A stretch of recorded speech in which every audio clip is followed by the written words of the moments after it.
So the 2020 NBA draft just happened yesterday and a lot went down. Some things surprising and some things expected. But anyway, LaMelo Ball, easily the most hyped up prospect in the lottery, the guy we've all basically seen grow up over the years, was finally drafted. He went third overall as he was picked by the Charlotte Hornets. And in a way, this was a breath of fresh air even if you're not a Hornets fan, because I don't know, just seeing a small market team that's been irrelevant for years that just suffered the loss of their franchise player and now they're finally seeing some light in the tunnel.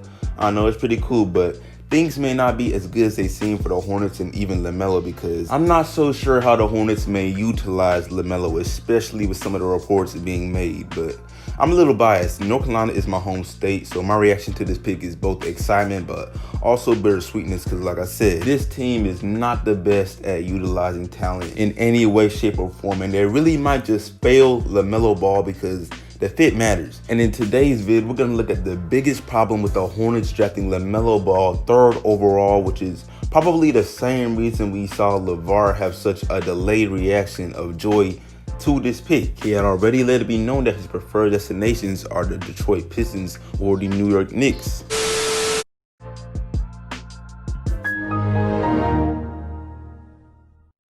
But before I go any further, man, what's good YouTube? Plug Speaks back with a vid. If you are new, subscribe. If your team drafted pretty well yesterday, sub up. Post some quality basketball content 2 to 3 times a week, and I'd really appreciate it, man. The goal is to hit 1K within this month. Back to the video though.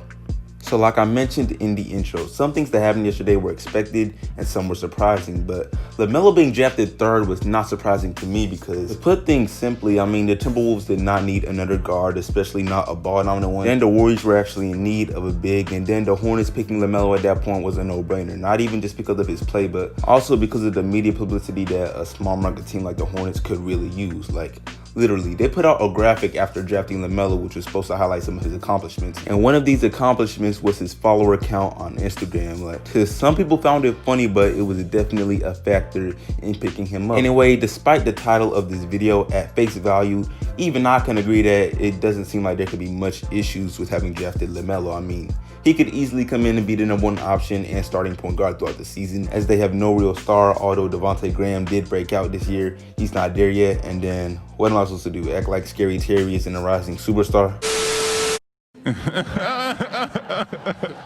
So yeah, I mean, the opportunity is there. And on top of that, something LaMelo does very well is contribute on offense. Although his shooting performances while a part of the NBL are nothing to brag about, he can still put points up as a 3-level scorer. And then his passing ability and just knack for running an offense is there as well, which are all things the Charlotte Hornets are in dire need of, as they literally finished last in points averaged out of every team in the NBA last year with just 103 points per game.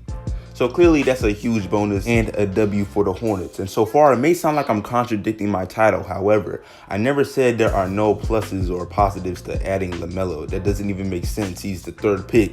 I'm saying there is possibly a major problem. And this problem is the same issue that could cause any player to thrive on one team but seem average on another, which is the issue of fit. And I say this because not too long after the Hornets drafted LaMelo, Hornets coach James Borrego said 2 things that are just immediate red flags if you're looking for LaMelo to have any kind of efficient and great rookie season.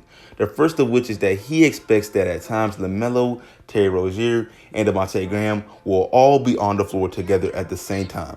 And just let that sink in a little, because that just sounds like a terrible idea. And I know he said at times, but a phrase like that has too much gray area space for me to give him the benefit of the doubt.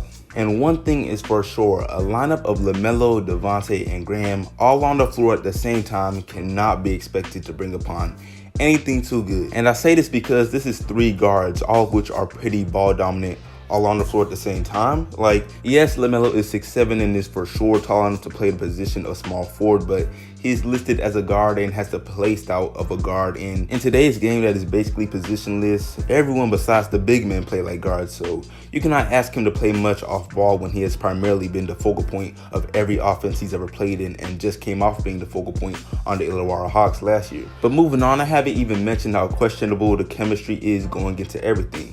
Terry Rozier can play off ball. He did that in Boston, but does he really have the off-ball personality? If that's even a thing. Things weren't going his way in Boston, so he literally went on national television and aired out the Celtics prior to his departure, and let it be known that one of his goals has been to prove himself on the Hornets. He even said things like, "I'm not coming here acting like I'm Kemba, I'm Terry," which makes perfect sense, and there would be nothing wrong with this if he was being nagged about it, but no one asked. He just made sure to let it be known in one of his first interviews as a Charlotte Hornet. But moving on to Devontae Graham. He is a seemingly humble guy, and he for sure puts the work in, as we are all starting to see his results. And he got a first-hand look at how a leader really carries himself as he played behind Kemba in his rookie year. So I'm sure he would be able to play off ball with little issues, but things are already too questionable to trust him being on the court and thriving with LaMelo and Rozier at the same time. But you know what? Scratch out all the possible chemistry issues, ignore the ball dominance of these three players. Could you imagine how poor the backcourt defense would be? Like, we know LaMelo brings nothing crazy to the defensive side of the ball. Rozier doesn't either, and neither does Devontae Graham. So that's just another reason to keep these guys far from each other from being on the court at the same time. And I know LaMelo has the potential to become a solid defender. I mean, the length is there. He's also pretty quick and may become adept at getting steals, but is this something I see him thriving at in just his rookie year? No, not at all. But anyway, that's a bunch of possible issues I've already come up with off one statement from Coach Borrego, but now this other report, man, it really might just be worse.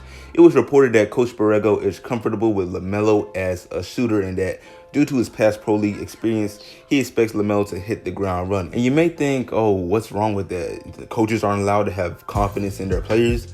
All right, so the second part of the report does not sound too bad. I definitely agree that LaMelo's time in the NBL and just his various experiences up to this point gives him an advantage over his peers, but I don't know about this. It all sounds all over the place. Coach Borrego talks as if he sees LaMelo as the #1 option, which makes sense. But there is no way he sees this as a reality if he intends to have LaMelo on the floor with Devontae Graham or even Terry Rozier at the same time. It just could not happen. Really, the Hornets need to trade or get rid of Rozier, but that's another topic. Back to Coach Borrego. Reports really state that he's comfortable with LaMelo as a shooter, as if, come on now, we're going to pretend as though his shooting percentages from last season weren't 37% from the field and 25% from three.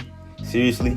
Now, I don't want to act like I think LaMelo will replicate these poor percentages in the NBA. No. But being a real scoring threat from the perimeter is something basically required as a guard in the league nowadays, with a few exceptions, of course. But yeah, this is not a crazy debate. Like, LaMelo's shooting struggles are not just going to suddenly disappear now that he's in the league.